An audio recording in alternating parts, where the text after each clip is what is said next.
Hello everyone, welcome back to my channel. কেমন আছো তোমরা সবাই? আশা করছি সবাই ভালো আছো, আমিও মোটামুটি ভালোই আছি। আজকে হচ্ছে শুক্রবার, সকালবেলা আমি ক্লাসে গিয়েছিলাম, 4টের সময় বাড়িতে ফিরেছি। ফিরে একটু রেস্ট নিয়ে এখন রেডি হয়ে বেরোচ্ছি। আগে এসেছি একটা চশমার দোকানে, আমার চোখের পাওয়ারটা বেড়েছে, তাই একটা নতুন গ্লাস নেব বলে এখানে চশমা বানাতে দিলাম। তারপর চলে এসেছি আমি দাঁতের ডাক্তারের কাছে।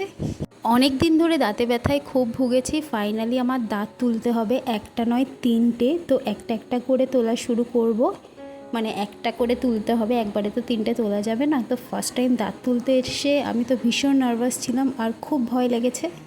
আর আজকে হচ্ছে নেক্সট ডে। দাঁত তুলে যে আমার কি কষ্ট হয়েছে, কালকে সারা রাত ঘুমোতে পারিনি, আর দাঁতে প্রচণ্ড যন্ত্রণা হয়েছে, আর তোলার সময়ও আমার বেশ ব্যথা লেগেছে। সবাই বলে দাঁত তুলতে ব্যথা লাগে না, কিন্তু আমার জানি না কেন মোটামুটি ভালোই ব্যথা লেগেছে অবশ করার পরেও। যাই হোক, পরের দিন সকালবেলা উঠে ব্রেকফাস্ট রেডি করে দিয়েছি মাকে আর রোহিতকে।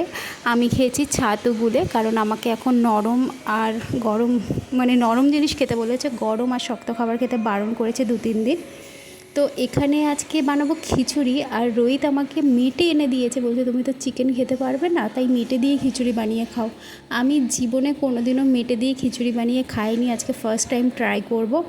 আমি আগে কুকুরকে, মানে আমাদের বাড়িতে একটা ল্যাব ছিল, তাকে আমি রান্না করে দিতাম মেটে দিয়ে খিচুড়ি। আজকে ওর খাবারই আমাকে খেতে হচ্ছে, জানি না এটা খেতে কেমন লাগবে। আমার তো একদমই খাওয়ার ইচ্ছে নেই, আমার নর্মাল খিচুড়ি তাও ভালো লাগে, কিন্তু এই মেটে আলু দিয়ে খিচুড়ি আমি জানি না কেমন লাগবে। যাই হোক, রান্নাটা তো করে নিয়েছি, আর এদিকে দেখো ঘরদোরগুলো একটু পরিষ্কার করে নিচ্ছি। দাঁতে ব্যথা কিন্তু আমার কমেনি, দাঁতে ব্যথা আছে এখনও, আর দাঁতে আমার সেলাই পড়েছে, 3 দিন পরে সেলাইটা কাটবে।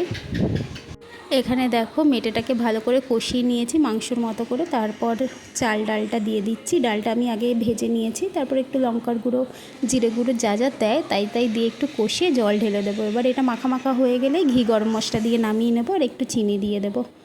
তো এই হচ্ছে আজকের দুপুরের মেনু। আর এর সাথে গিলে মেটে কষা করছি, এটা রোহিত খাবে ভাত দিয়ে, আমিও একটু খেতে পারি, মানে মেটেটা আর কি, গিলে তো খেতে পারবো না, গিলে গলা। একটু আলু আর মেটে খেতে পারি, গিলে মেটে খেতে আমার ভালো লাগে, কিন্তু খিচুড়ির মধ্যে মেটে দিয়ে খেতে জানি না কেমন লাগবে।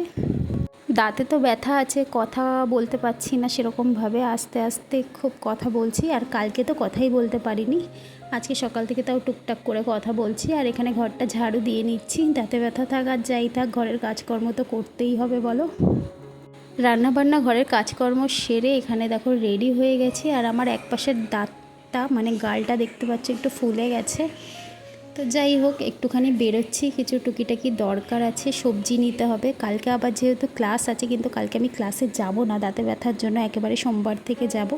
তো এখানে বেশ কিছু সবজি নিয়েছি, এখানে রোহিত আচার নিয়েছে।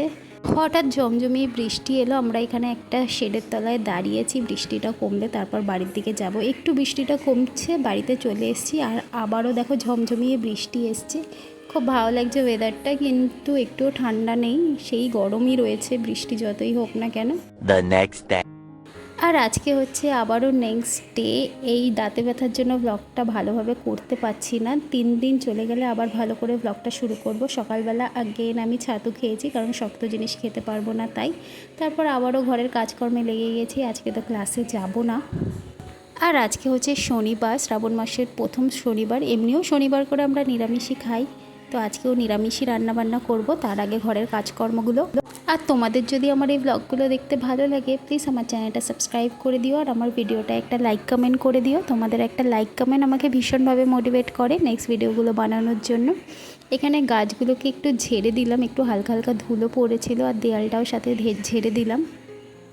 আর পুরো ওয়ার্ড্রপগুলো, তারপর সেলফগুলোকে ভালো করে ডাস্টিং করে দিয়েছি। আর এখানে চলে এসেছি আবার রান্না করতে, এখানে করছি আলু পোস্ত। পোস্তটাকে আগে মিক্সিতে বেটে নিয়েছি, আর আলুগুলোকে একটু লাল লাল করে ভেজে তারপর পোস্তটা দিয়ে একটু নাড়াচাড়া করে নেব, তারপর একটু জল দিয়ে ভালো করে সেদ্ধ হয়ে গেলে মাখা মাখা করে নামিয়ে নেব। আর এখানে করেছি পেঁপে দিয়ে ডাল, এটা খেতে কিন্তু বেশ ভালোই হয়। আর ভাতের মধ্যে ঢ্যাঁড়স সেদ্ধ দিয়েছি, আলু সেদ্ধ দিয়েছি, আর করলা সেদ্ধ দিয়েছি। আমি ঢ্যাঁড়স সেদ্ধ আর আলু সেদ্ধ দিয়ে এই ভাতটা খাবো দুপুরে, ভালো করে চটকে, মানে নরম করে আর কি। আর ঘরদোর তো এখানে পরিষ্কার করে নিয়েছি। দেখো একটু আগে বৃষ্টি হচ্ছিল সকালবেলা, আর এখন আবার কত রোদ উঠেছে, একটুও ওয়েদারটা ঠান্ডা হচ্ছে না, যতই বৃষ্টি হোক না কেন, জানি না কেন। আর এখানে দেখো মেঘটা কি সুন্দর লাগছে, পুরো শরতের মেঘ মনে হচ্ছে। হঠাৎ করেই আমার একটা পার্সেল চলে এলো, তো দৌড়ে দৌড়ে গিয়ে সেটাকে নিয়ে এলাম। এর মধ্যে আছে একটা শার্ট, যেটা আমি ফ্লিপকার্ট থেকে অর্ডার দিয়েছিলাম। আমাদের ক্লাসে ফর্মাল পরে যেতে বলেছে, তাই জন্য এই শার্টটাকে অর্ডার করেছি। আর একটা প্যান্টও অর্ডার করেছি, আসলে পরে তোমাদের দেখিয়ে দেবো। তো শার্টটা কেমন হয়েছে তোমরা কমেন্ট করে লিখে জানিও। কাপড়টা অতটাও ভালো না, কিন্তু কালারটা আমার বেশ পছন্দ। হলুদ আমার অল টাইম ফেভারিট। তো যাই হোক, শার্টটা ফিটিংসও খুব ভালো হয়েছে। আর আগের দিন মানে যেদিন দাঁত তুলেছি সেদিন যে চশমা অর্ডার দিয়ে এসেছিলাম, সেই চশমাটাও চলে এসছে, রোহিত গিয়ে নিয়ে এসছে। এই ফ্রেমটা আমি বানিয়েছি, আর একটা রোহিতও বানিয়েছে, ওটা ও পরে আছে, তাই আর দেখালাম না। চলো টাটা।